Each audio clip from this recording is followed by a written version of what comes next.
உலகத் தமிழர்களுக்கு சங்கத்தமிழனின் அன்பு வணக்கங்கள்.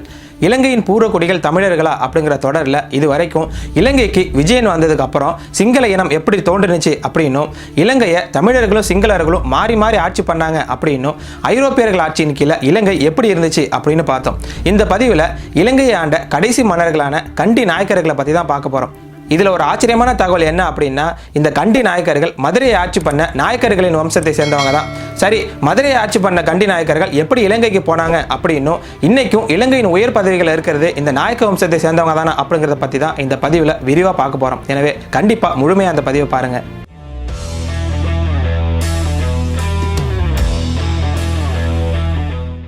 இலங்கை எப்போதுமே ஒரே நாடாக இருந்ததில்லை அப்படின்னு பார்த்தோம். யாழ்ப்பாணம், கோட்டை, கண்டி அப்படிங்கிற 3 பகுதிகள் தலைநகராக கொண்டு 3 நாடுகளாக தான் இருந்துச்சு. இதில் வடக்கில் இருந்த யாழ்ப்பாணத்தை தமிழர்கள் ஆட்சி பண்ணிட்டு இருந்தாங்க. மீதம் இருந்த 2ஐயுமே சிங்களர்கள் ஆட்சி பண்ணிட்டு இருந்தாங்க.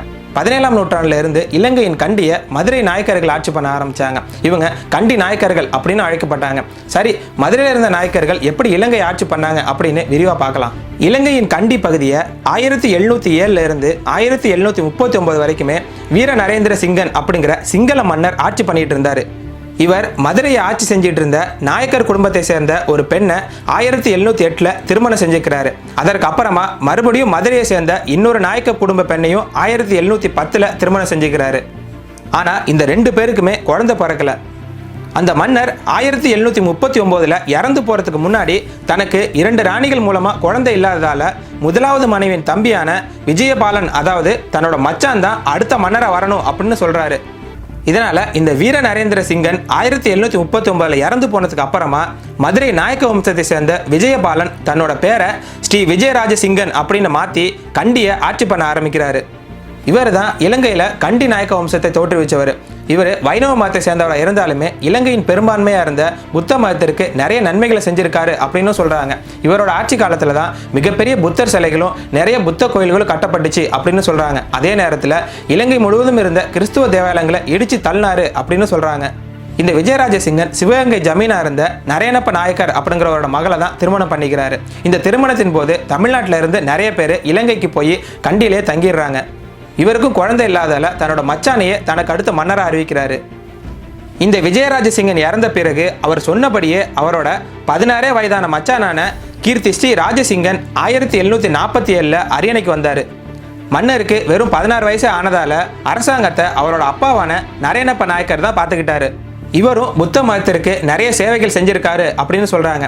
சின்ன வயசுலேயே அரியணைக்கு வந்துட்டதால கிட்டத்தட்ட 35 ஆண்டுகள் ஆட்சி பண்ணியிருக்காரு. இந்த கீர்த்தி ஸ்ரீ ராஜசிங்கன் 6 நாயக்க பெண்களை திருமணம் பண்ணிக்கிட்டாரு. கூடவே ஒரு சிங்கள பெண்ணையும் திருமணம் பண்ணிக்கிட்டாரு.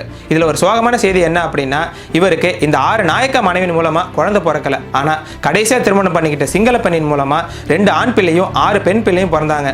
ஆனால் இந்த சிங்கள பெண்ணுக்கு பிறந்த குழந்தைகள் யாருமே அடுத்ததாக ஆட்சி அதிகாரத்துக்கு வர முடியாது. இதனால இந்த மன்னர் 1782 இறந்து போனதுக்கு அப்புறமா இவரோட தம்பியான ஸ்ரீ ராஜாதி ராஜசிங்கன் ஆட்சிக்கு வந்தார். இவர் 1798 வரைக்குமே ஆட்சி பண்ணார். இவரோட ஆட்சி காலத்தில் தான் திரிகோணமலை, மட்டக்களப்பு, யாழ்ப்பாணம், மன்னார், கொழும்பு போன்ற கடலோர பகுதிகள் எல்லாருமே ஆங்கிலேயர்கள் கைவசம் வந்துச்சு. இந்த மன்னரும் நாயக்க பெண்ணை தான் திருமணம் பண்ணிக்கிறாரு. ஆனால் இவருக்கும் குழந்தை இல்லை. இதனால தனக்கு அடுத்து மன்னரா தன்னோட மனைவியான உபேந்திரம்மாவின் தம்பியான முத்துசாமி நாயக்கரை தான் மன்னரா அறிவிக்கிறாரு. இப்படி அறிவிச்ச கொஞ்ச நாள்லயே இறந்தும் போயிடுறாரு. எல்லோருமே அடுத்ததா முத்துசாமி தான் மன்னராக வருவார் அப்படின்னு எதிர்பார்த்தாங்க. ஆனால் பிலிமாத்தலா அப்படிங்கிற சிங்கள அமைச்சர் இந்த சந்தர்ப்பத்தை பயன்படுத்தி ஆட்சி அதிகாரத்தை கைப்பற்ற நினைச்சாரு.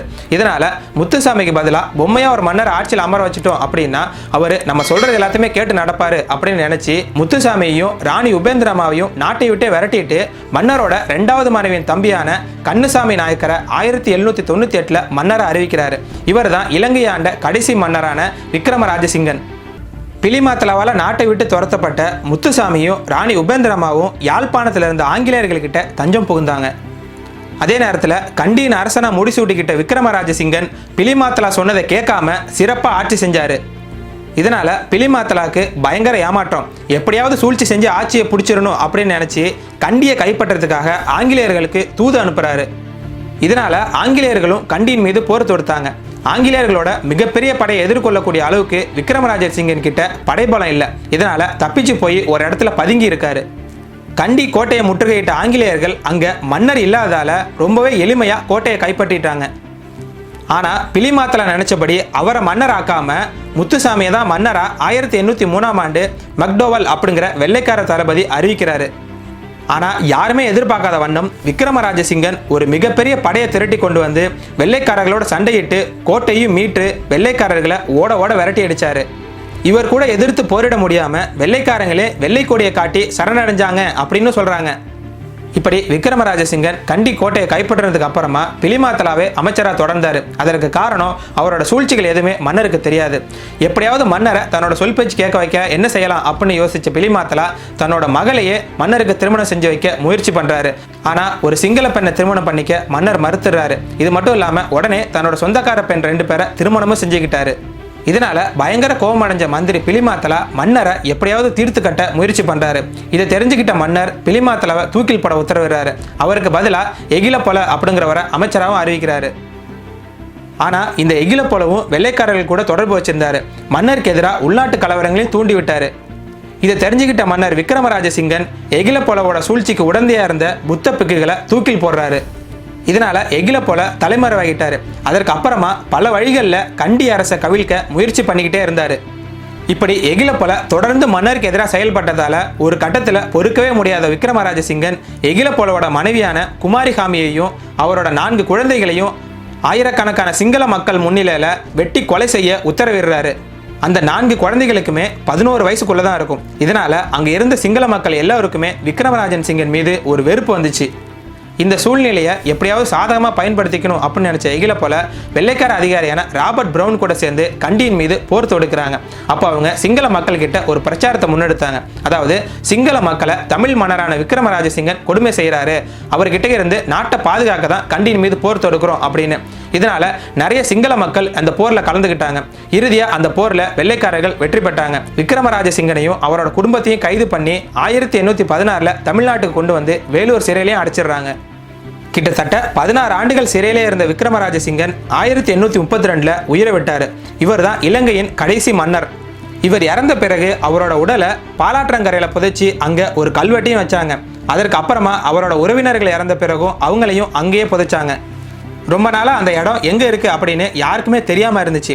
ஆனால் 1990 தான் கலைஞர் கருணாநிதி அந்த கல்லறையை கண்டுபிடிக்க சொல்லி அங்கே 7 லட்சம் ரூபாய் செலவில் ஒரு மணிமண்டபத்தையும் கட்டினார். இப்படி கிட்டத்தட்ட 76 ஆண்டுகள் மதுரை நாயக்க வம்சத்தை சேர்ந்தவங்க கண்டியை ஆட்சி பண்ணியிருக்காங்க. இதன் அடிப்படையில் தான் இலங்கையில் நாயக்கே அப்படின்னு சொல்லப்படுறவங்க தெலுங்கை தாய்மொழியாக கொண்ட நாயக்க வம்சத்தை சேர்ந்தவங்க அப்படின்னு சொல்கிறாங்க. கண்டி அரசின் வீழ்ச்சிக்கு பிறகு அங்கே இருந்த நாயக்கர்கள் தங்களோட இருப்பை தக்க வச்சுக்கணும் அப்படிங்கிறதுக்காக புத்த மதத்துக்கு மாறி கடைசியாக சிங்களராகவே மாறிட்டாங்க அப்படின்னு சொல்கிறாங்க. இவங்களோட வம்சாவளியில் வந்தவங்க தான் இன்னைக்கும் இலங்கையின் அரசியலில் கோலோச்சிற சேனநாயக்கே மற்றும் பண்டாரநாயக்கே குடும்பத்தை சேர்ந்தவங்க அப்படின்னு சொல்கிறாங்க. ஆனால் இது எந்த அளவுக்கு உண்மை அப்படின்னு தெரியல. ஆனால் இலங்கை சுதந்திரம் அடைஞ்சதிலிருந்து இன்னைக்கு வரைக்கும் இலங்கையின் அரசியலை தீர்மானிக்கிறதோட மட்டும் இல்லாமல் அதிக முறை பிரதமராகவும் குடியரசுத் தலைவராகவும் இருந்தது நாயக்கே அப்படின்னு பேர் வச்சவங்க தான். ஏன் ராஜபக்சேவோட அம்மா கூட திசா நாயக்கே வம்சத்தை சேர்ந்தவங்க தான். அதனால தான் அவர் திருப்பதி வெங்கடாஜலபதி கோயிலுக்கு அடிக்கடி போயிட்டு வர்றாரு அப்படின்னு சொல்கிறாங்க. தங்களை முழுமையான சிங்களர்களை காட்டிக்கணும் அப்படிங்கிறதுக்காக இந்த நாயக்க குடும்பத்தினர் சிங்கள இனவெறியை கையில் எடுத்து தமிழர்களை அழிச்சு ஒழிச்சாங்க அப்படின்னு சொல்றாங்க ஒரு சில வரலாற்று ஆசிரியர்கள். இதற்கு அவங்க ஆதாரமாக சொல்றது என்ன அப்படின்னா, தமிழர்களுக்கு எதிராக முதன்முறையா ஒடுக்குமுறைகளை ஆரம்பிச்சது SWRD பண்டாரநாயக்கே தான். அவர் தான் 1956ஆம் ஆண்டு சிங்களம் மட்டுமே இலங்கையின் ஆட்சி மொழி அப்படின்னு கொண்டு வந்தாரு. இதனால இலங்கையில மிகப்பெரிய போராட்டம் வெடிச்சது. அதுல ஆயிரக்கணக்கான தமிழர்கள் கொல்லப்பட்டாங்க. இதற்கு அப்புறமா சிறிமாவோ பண்டாரநாயக்கே ஆட்சியின் கீழே தான் 5 லட்சத்துக்கும் மேற்பட்ட மலையக தமிழர்கள் இந்தியாவுக்கு திருப்பி அனுப்பப்பட்டாங்க. இதே போல ராஜபக்சே காலத்துல தான் மிகப்பெரிய இன அழிப்பு நடந்தது அப்படின்னு நம்ம எல்லோருக்குமே தெரியும். ஆனால் ஒரு சிலர் என்ன சொல்கிறாங்க அப்படின்னா, இந்த பண்டாரநாயக்கே அப்படிங்கிறவங்க தெலுங்கு நாயக்கர்கள் கிடையாது, அவங்க கண்டி நாயக்கர் ஆட்சி காலத்தில் பண்டாரநாயக்கே அப்படின்னு அழைக்கப்பட்ட கோயிலில் பூஜை செய்கிற பிராமணர்கள் அப்படின்னு சொல்கிறாங்க. ஆனால் இதை கடுமையாக மறுக்கிற தமிழ் தேசியவாதிகள் இலங்கையில் சிங்களர்கள் அப்படின்னும் தமிழ்நாட்டில் திராவிடர்கள் அப்படின்னு வேஷம் போட்டு தமிழர்களை ஏமாத்துறது நாயக்க வம்சத்தை சேர்ந்தவங்க தான் அப்படின்னு சொல்கிறாங்க. இதனால தான் இலங்கையின் இறுதிப் போரின் போது அப்போ ஆட்சியில் இருந்த திமுக அரசு இலங்கை தமிழர்களுக்கு உதவாம அவங்கள கைவிட்டுட்டு அப்படின்னு சொல்றாங்க. எங்க இலங்கையில தமிழர்களுக்குன்னு ஒரு தனி நாடு அமைஞ்சிட்டு அப்படின்னா அது தமிழ்நாட்டில் இருக்கிற திராவிட கட்சிகளுக்கு மிகப்பெரிய பாதகமா போயிடும் அப்படிங்கிறதுனால தான் அவங்க இலங்கை தமிழர்களை கைவிட்டுட்டாங்க அப்படிங்கிற குற்றச்சாட்டையும் முன்வைக்கிறாங்க. ஏன் அப்படின்னா இன்னைக்கும் திராவிட கட்சிகளில் அமைச்சராவோ இல்லை உயர் பதவியில இருக்கவங்களோட தாய்மொழி தெலுங்கு தான். என்னடா அவன் இனவாதம் பேசுறானே அப்படின்னு நினைக்க வேணாம். தமிழர்கள் ஆட்சி அதிகாரத்தை கைப்பற்றிடக்கூடாது அப்படிங்கிறதுக்கு பின்னாடி நடக்கிற சூழ்ச்சியை தான் நான் சொல்றேன். நான் பேசுறது இனவாதம் அப்படின்னா இதை நீங்க என்னன்னு சொல்லுவீங்க?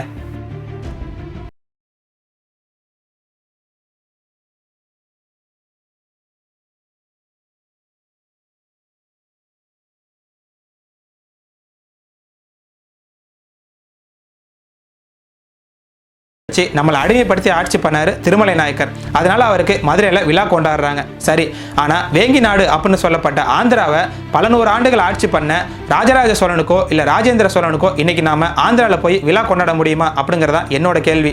தமிழர்களுக்கு யாரும் எதிரி கிடையாது. ஆனால் தமிழர்களை சுற்றி நிறைய எதிரிகளும் துரோகிகளும் தான் இருக்காங்க. இதை நம்ம எல்லாருமே நிச்சயமாக தெரிஞ்சுக்கணும். தொடர்ந்து சங்கத்தமிழ் டிவியோடு இணைந்திருங்கள். நன்றி, வணக்கம்.